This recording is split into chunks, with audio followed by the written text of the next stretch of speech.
Bienvenue dans le podcast La croisée des chemins, à la croisée de la science et de l'invisible.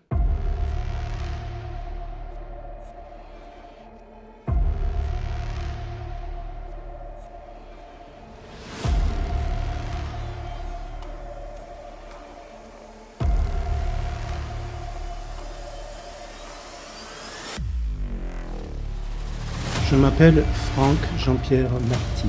Je suis thérapeute, géobiologue, auteur et chercheur dans l'âme. Je vais, à travers ces podcasts, vous expliquer les liens que j'ai pu tisser entre la science et l'invisible.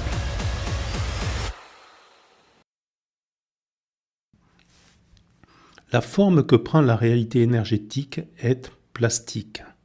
Dans l'épisode 2, je vous parlais que la réalité énergétique était informationnelle. Pour moi, cette réalité énergétique informationnelle est première. C'est celle que l'on peut ressentir. En plus d'être médium, je suis clairvoyant. Par la clairvoyance, j'entends la capacité à voir les énergies. Je fais une différence entre la médiumnité et la clairvoyance. Je reviendrai sur ces notions dans un prochain épisode. Je ne cherche pas à vous convaincre, je ne fais ici qu'exposer mes expériences, mes conclusions et les liens que j'ai pu tisser. Dans mon parcours, un jour, j'ai décidé d'arrêter de croire. À partir de cette décision, j'ai pu visiter de nouveaux paradigmes. J'ai pu ouvrir les possibilités et les possibles. À ce moment-là, je me suis aperçu que la forme que prenaient les énergies était en relation avec les croyances ou le paradigme de la personne. Quand je dis personne, ça peut être le thérapeute qui impose sa façon de voir, ou ça peut être la personne qu'il vient consulter. Dans les différents paradigmes que j'ai visité un paradigme qui, pour moi, est en lien avec la dualité. Le paradigme où on reporte ses problématiques à l'extérieur. Et quand j'étais dans ce paradigme, je voyais les énergies extérieures à la personne. Je voyais des kystes accrochés à la personne. Je voyais des parasites accrochés à la personne. Je voyais des entités accrochées à la personne. Le jour où je suis passé dans un paradigme unitaire, où je me suis positionné en me disant que l'extérieur et l'intérieur étaient en relation, à ce moment-là, les images que j'ai vues ont changé.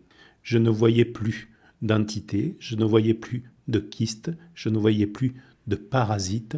Je pouvais voir à la place des amas d'énergie qui sortaient du corps, je pouvais voir à la place des stries d'énergie qui sortaient du corps, mais je ne voyais plus d'éléments extérieurs. Tout ce que je voyais était en lien avec l'intériorité de la personne. Il en va de même pour les lieux. Quand j'étais dans un paradigme, dans la dualité, je voyais des entités. Aujourd'hui, pour moi, un lieu est le miroir de la personne. Je reviendrai là-dessus dans un prochain épisode. Donc, aujourd'hui, je ne vois plus d'entité à l'extérieur, mais je vois l'émanation des résonances du lieu avec la personne qui habite le lieu.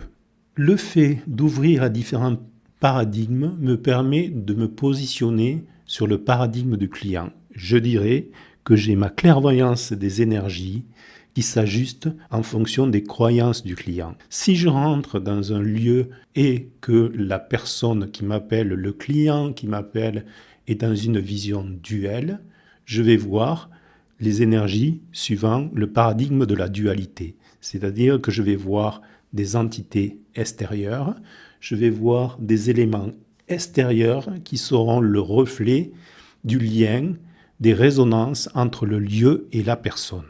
Je peux donc switcher d'un paradigme à l'autre. Et les différents paradigmes sont totalement partageables. Quand j'étais dans une vision duelle, avec mes élèves, je partageais ma vision duelle et les élèves voyaient ma vision duelle. Quand j'ai changé de paradigme, les élèves voyaient comme moi, c'est-à-dire dans un paradigme unitaire. Le paradigme et la réalité que prennent les énergies est donc partageable. Aujourd'hui, je peux m'amuser à passer d'un paradigme à l'autre avec mes élèves. La réalité énergétique changera. Le paradigme est donc partageable. Pour moi, aujourd'hui, ce qui est le plus important, c'est la réalité informationnelle, c'est-à-dire ce que l'on ressent. Quand je reviens, quelques années après, sur différents sites que j'ai déjà visités, en ayant changé de paradigme, je ne vois plus effectivement les mêmes choses sur les lieux que je revisite. Mais ce que je me suis aperçu, c'est que le ressenti avait très peu bougé. Je ressentais les mêmes zones du corps. Donc, pour moi, la réalité première est la réalité informationnelle. C'est celle que l'on peut ressentir dans son corps. Cet épisode est terminé. J'espère que vous aurez appris des choses, que cet épisode vous aura questionné. Je vous retrouve donc très bientôt. Partagez et likez. Merci.